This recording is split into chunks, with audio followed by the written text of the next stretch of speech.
Detroit is coming off their bye week healthy and focused.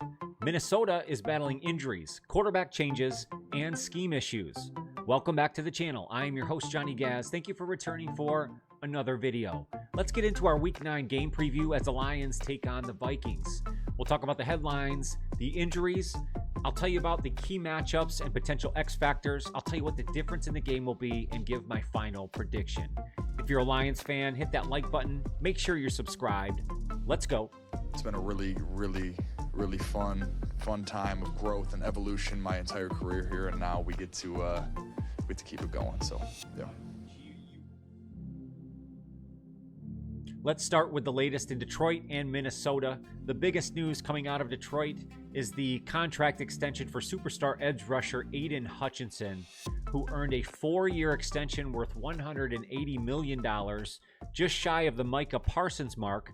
However, he did set the pace as far as guaranteed money, with $141 million of that contract fully guaranteed. This proves that the Lions are not only committed to their defensive identity, but their long-term culture. The idea of drafting, rewarding, and developing is perfectly exemplified by Aiden Hutchinson. For the Lions, Taylor Decker is trending towards being available for this game with the Vikings. That certainly should help Jared Goff and his protection. Sione Vaki, the backup running back, is also looking like he could be working towards playing in Sunday's matchup. That will help the Lions' special teams. Brian Branch will also be back from suspension this week, and that should provide some extra motivation for the Lions' defense. Lions are working through the evaluation period for linebacker Malcolm Rodriguez, but he is not expected to play for this matchup with the Vikings. Already ruled out is running back Craig Reynolds, and we'll have to wait for the game day designation for safety Kirby Joseph, as he has yet to practice all week with this knee injury. For the Vikings, they've announced that young quarterback J.J. McCarthy will return as the starter. However, they've had a lot of problems across their offensive line, whether it be injuries to Christian Darrisaw, giving up sacks, just overall protection issues. The Minnesota Vikings have averaged under 23 points their last 4 contests. The Vikings are 3-4 heading into this game and are showing cracks on both sides of the football. Their most recent matchup with the Chargers, they lost 37-10. They were 3 for 10 on third downs. With the injuries at tackle and center, it just plagued them all day. Their offensive scheme is kind of McVay. Kansas City influenced a West Coast passing attack with a Shanahan-style run zone scheme. On the other side of the football, defensive coordinator Brian Flores runs sort of a hybrid 3-4, zone-heavy base. They really aim to disrupt and force mistakes for the other team. Key strengths, of course, the wide receiver Justin Jefferson is still elite. The Lions will have to be on the lookout for him all day long. However, weaknesses for the Minnesota Vikings, their rushing attack is very limited due to these offensive line issues, and the quarterback inexperience will haunt them. The Lions are looking sharp coming off their bye week and are built for this moment. Defensively, they're actually holding opponents to about 21 points per game. That's ranking them in the top 10. They're also top 5 in takeaways this season. Their secondary is forcing quarterbacks to an under 90 passer rating and 6.8 yards per attempt, and that is a very injured secondary. Aiden Hutchinson, we know, is a monster, leading the league with pressures, near the top in sacks, and he's now cemented with this long-term deal.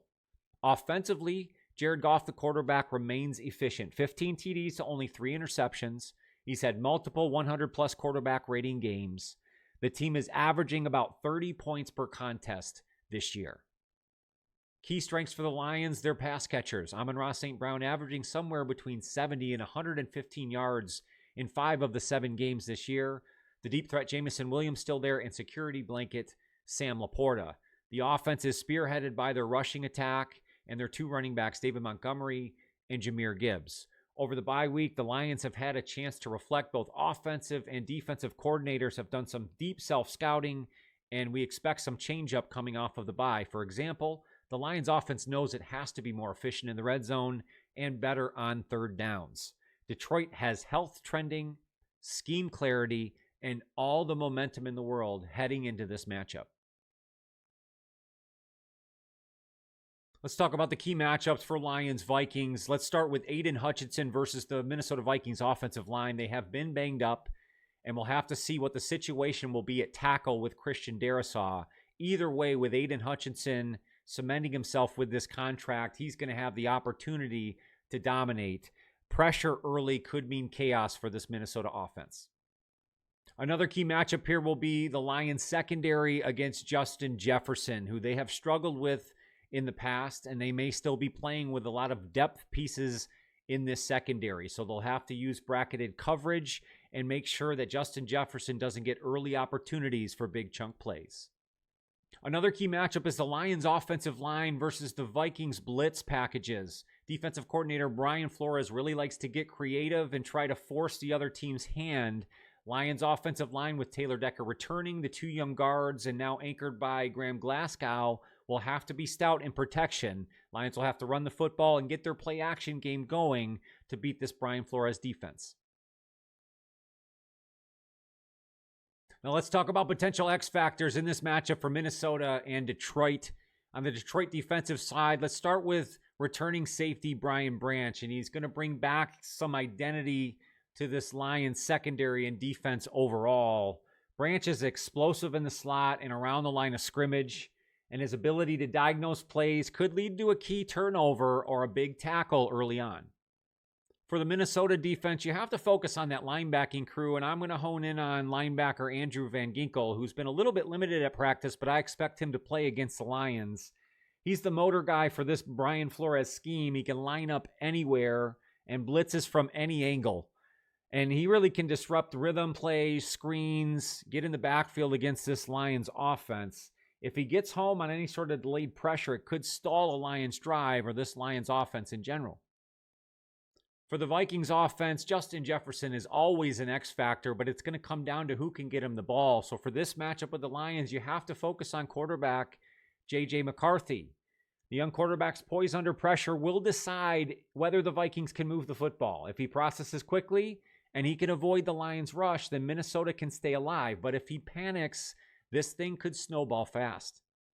And if JJ does remain poised, look for tight end TJ Hawkinson to have a big day. He always seems to come up big against his former team, and with the Lions protecting against Justin Jefferson and not wanting to give up the big play, that may make them susceptible over the middle. For the Lions and quarterback Jared Goff, it's all about the offensive line and can they protect against this Brian Flores blitz scheme. If they're able to do so, Jared Goff should remain efficient and able to distribute the ball to all of his weapons. I believe in this matchup, it could feature wide receiver Jameson Williams, who's sort of been held in check statistically, but been doing an excellent job blocking downfield for this rushing attack and creating separation for this offense and for guys like Sam Laporta and Amon-Ra St. Brown to work over the middle. Detroit and this explosive receiver could get going in this matchup, and if Williams is able to go deep, it will stress the Vikings secondary and open up the rest of the offense for the Lions. This game comes down to experience, structure, and execution. The Lions have the more experienced quarterback, the healthier offensive line, and more offensive weapons to use in this matchup. They have a defense built on pressure, and they're able to force mistakes. Minnesota has talent, but the protection is shaky.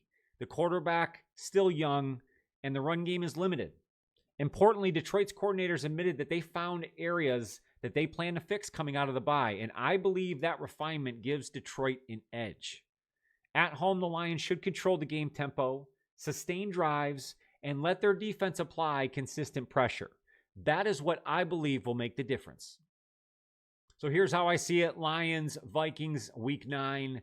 I believe the Lions' efficient offense will continue to make strides on third down. That is their main focus coming out of the bye week, and I think they have a good opportunity against a Brian Flores defense that they have had success against in the past.